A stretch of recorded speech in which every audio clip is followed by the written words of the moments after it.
Hello, everyone, and welcome back to the Feel It to Heal It podcast, our first episode of 2025. Happy New Year. Thank you for being here. And just want to say I'm so grateful for all of you listeners who tune into this podcast. It just means the absolute world. Thank you for being here and learning about healing your nervous system, reparenting your inner child, and creating a life beyond your wildest dreams. This allows the healing domino effect. The more that we heal ourselves, the more that we can help heal this world.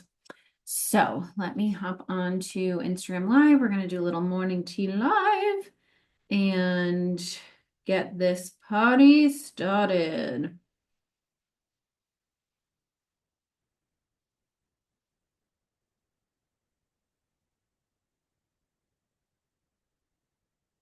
Good morning, everyone, and welcome to Morning Tea Live, the first Morning Tea Live / podcast recording in 2025. It's very exciting. So happy New Year. We are starting today with just a little moment of acknowledging the fires that are happening in LA right now. For those that are asking, I am safe. Thank you for checking in. The fires are about maybe an hour and a half, 2 hours away from me. But we do have a warning here that they could be spreading. So luckily I have people in San Diego. I can always drive just south, just keep going south, farther away if need be, but we are knocking on all the wood and saying all the prayers. And for those that are in LA, I'm sending you all the protective healing energy. God, please protect and send healing to everyone affected by the fires in LA right now. Please send all the healing, allow the winds to calm and the fires to calm, and for there to be peace and safety for all that need it. Amen.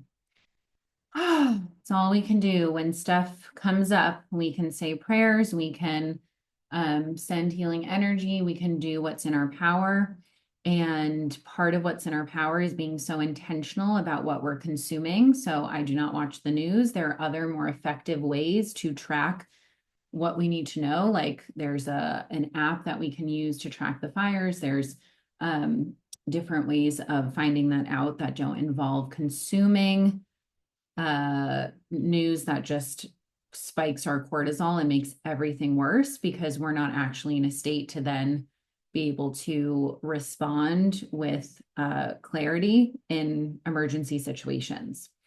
I learned very early on as a clinical social worker that I can remain very calm in emergency situations. I will never forget this field trip that we took our kids on. I was working in LGBTQ center for teenagers, and we took them on this field trip, and one of the kids went missing in the middle of the night. And my supervisor and I will literally never forget this. We had to take a flashlight. We were basically in the woods. We just had to walk through the woods trying to find this teenager. And turns out that he had met another group that was on a field trip. He decided to make friends with them and snuck out and made us all worry about him. And we walk up to this other campsite and we see him hanging out with all these teenagers. And we're like, oh my God, you're alive. And I was way calmer than my supervisor. He was just so livid, which understandably so. He was so angry. He was freaking out. Like, we're responsible for bringing these kids home. And he was like, okay, that was your first test. This is my very first year in grad school, like baby therapist, baby social worker, like brand new to the field. And he was like, okay, you stayed very calm. I was just like, everything's going to be fine. It's my mother goose energy. So anyway, that's all we can do. So for those that are feeling fear, I'd love to start this live off with how do we feel our feelings without letting that emotion take over. So when we notice fear showing up, when we notice sadness, when we notice shame, when we notice anger, when we notice any emotion, how do we allow ourselves to feel that emotion without it fully taking over and flooding our prefrontal cortex, which doesn't allow us to actually think clearly at all? And it's a art form. So we're going to practice together, and then we're going to dive into how to attract a new experience in your dating life. And this is inspired by my program, Powerfully Single Live, which is starting February 2nd. I am so excited. This is for all of the people who are single who want to attract a different experience in their chapter of being single and in their dating lives and just in their relationship with themselves. So I'm super excited to dive into that. All right, so let's start with feeling our feelings. How do we feel our feelings? The $1,000,000 question that we should have learned in school. So feelings are simply energy in motion. So there's energy that shows up in our body and we name that something. So we feel a tightness in our chest, we label that fear. So it's just putting words to it so we can identify it. We feel a pit in our stomach and maybe that's guilt or shame. So there are 5 primary emotions. There's shame, there's anger, there's sadness, there's joy, and there's fear. Now, something like guilt or frustration or overwhelm, you can think of emotions as like there's an umbrella, and those are the 5 root emotions. And from those root, there's different layers of states of feeling. So overwhelm is not an emotion, but it's a state of being. I am overwhelmed, but the root emotion of that is fear, right? If I don't get all the stuff done, I am afraid, blah, blah, blah, blah, blah, whatever the fear is. So when we have this emotion, so let's use fear because I know, especially where I am, there's a lot of fear in California right now with all these fires. I've had clients who have had to evacuate and they're really terrified. So let's use fear as an example. So if you take a breath into your body, and if you're not in California, not feeling fear, think about anything that maybe is bringing fear or overwhelm or whatever, state you're feeling right now. So taking a breath into your body, slowly exhaling. And just noticing where that sensation is in your body. So, for example, fear could show up in your heart, in your chest. It could show up in your stomach. It could make your shoulders get tense. It could show up as just tension in your legs. So, just noticing what's happening in your body right now.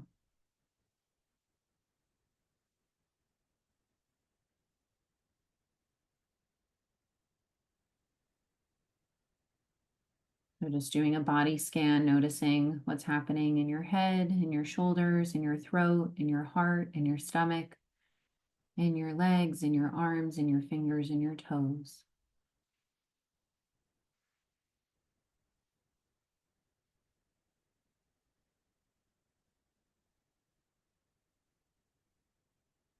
And when you can identify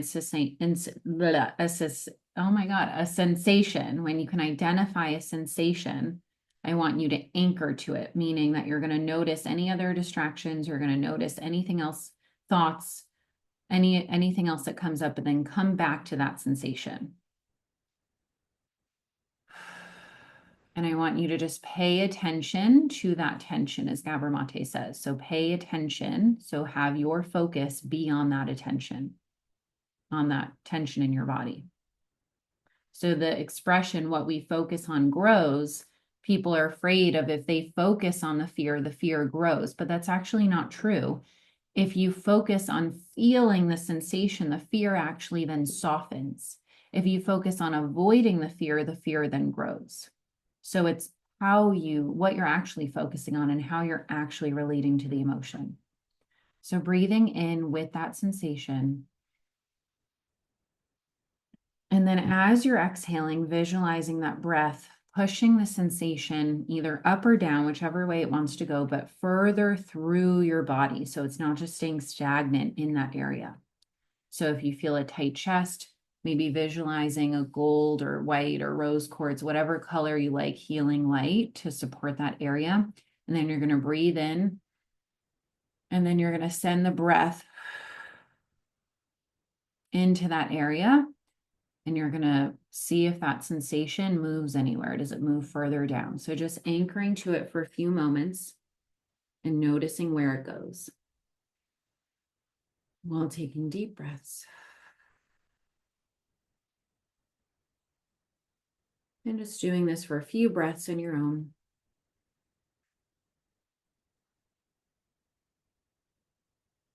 Noticing if the sensation moves anywhere, if it gets heavier, if it gets softer, just noticing any changes.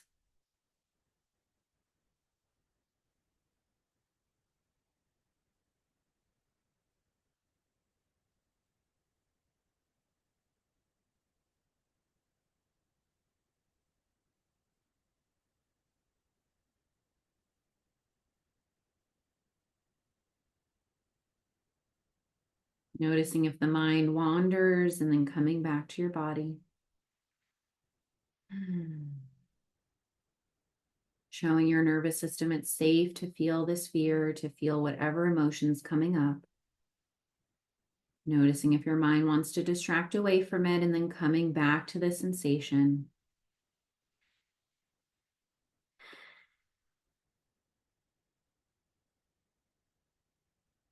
Just letting it know that you're seeing it, that you're paying attention to it, that you're acknowledging that it's there, that you're accepting that it's here, because acceptance always comes before change.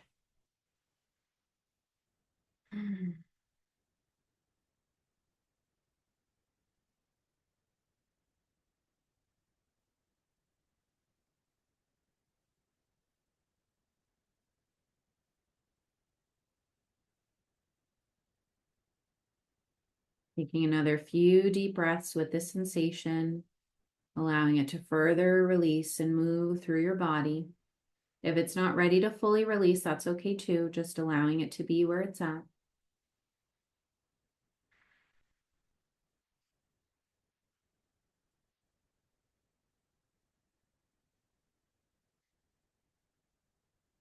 Allowing each breath to expand and soften this energy, breaking up the energy to release any stagnation. Maybe sighing it out.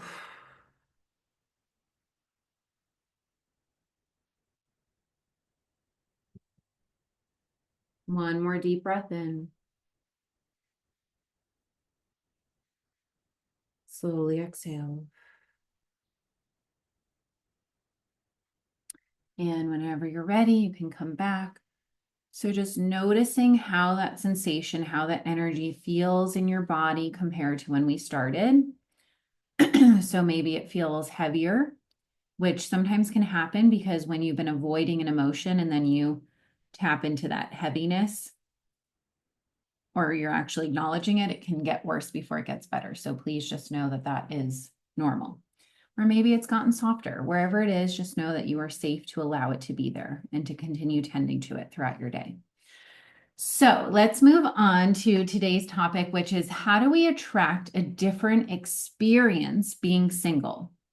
So my program Powerfully Single is coming up February 2nd. So we finish the Secure Entrepreneur and then right away we continue the Sunday, and because Secure Entrepreneur is Sundays, and then we hop into Powerfully Single. So we just stay with our Sundays, and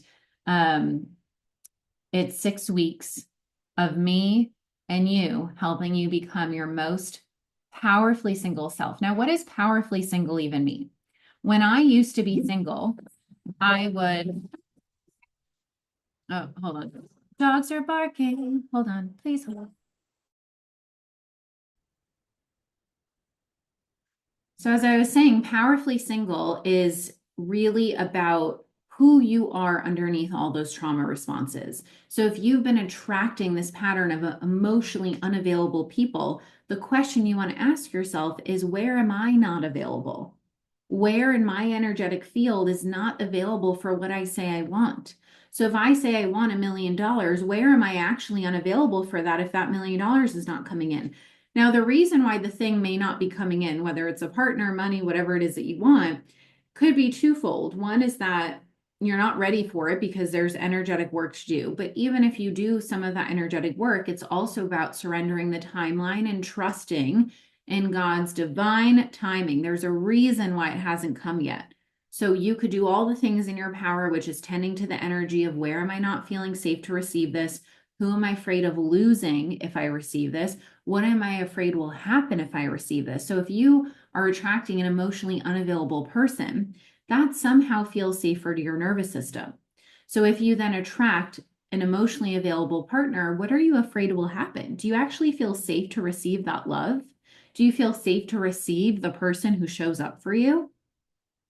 Because no matter how badly you consciously want that, if unconsciously your nervous system is used to attracting what it experienced in childhood, which is someone not being able to meet your emotional needs, not showing up for you, not validating your feelings, then you're going to attract what's familiar, because the nervous system will always choose what's familiar over what is foreign.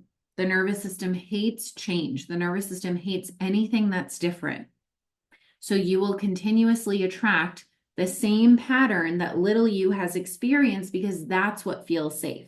So how do we experience something new? We have to start relating to it in a new way. So like I shared with you, when I was single before, I would numb out, I would distract, I would avoid myself, and now I relate to this time being single in a completely new way. I connect home to myself every single day. I do what genuinely lights me up rather than people pleasing, rather than just doing what I think I quote unquote should be doing, rather than living in fantasy land. I used to literally just like spend so much time just like fantasizing about the partner or the money or the friends or whatever it was. And I didn't actually take action to create that because I didn't believe in myself. So we have to look at, where are you not believing in yourself? Where are you not available for what you say you want? What are you actually afraid of? And then you rewind to the beginning of this episode and you do the tending of the fear and feeling the fear. And when you feel that fear and you release it from your body, you make energetic space to call in something new. So if I'm saying I want clients to sign up for this program and they're not signing up, okay, where am I not available for that?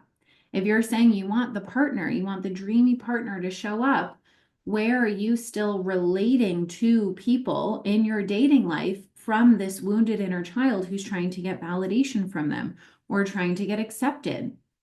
Where are you not honoring your needs and holding your boundaries? Where are you just placating to whatever they want because you're afraid to use your voice?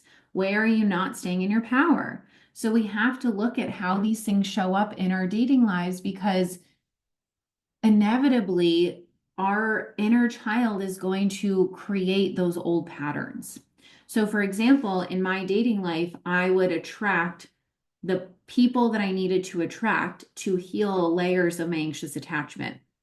And then the most recent person I attracted, he was still emotionally unavailable in many ways, which is why we're not together.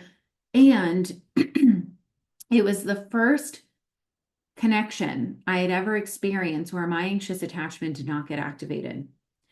And it was a wild experience. I was like, wow, he's being avoidant, but I'm not anxious about it. I'm just connected to me. That's what Powerfully Single is all about. It's, can I stay so connected to me that even when someone else's trauma responses are being played out in the relationship, I don't make that mean anything about me. I'm staying connected to me.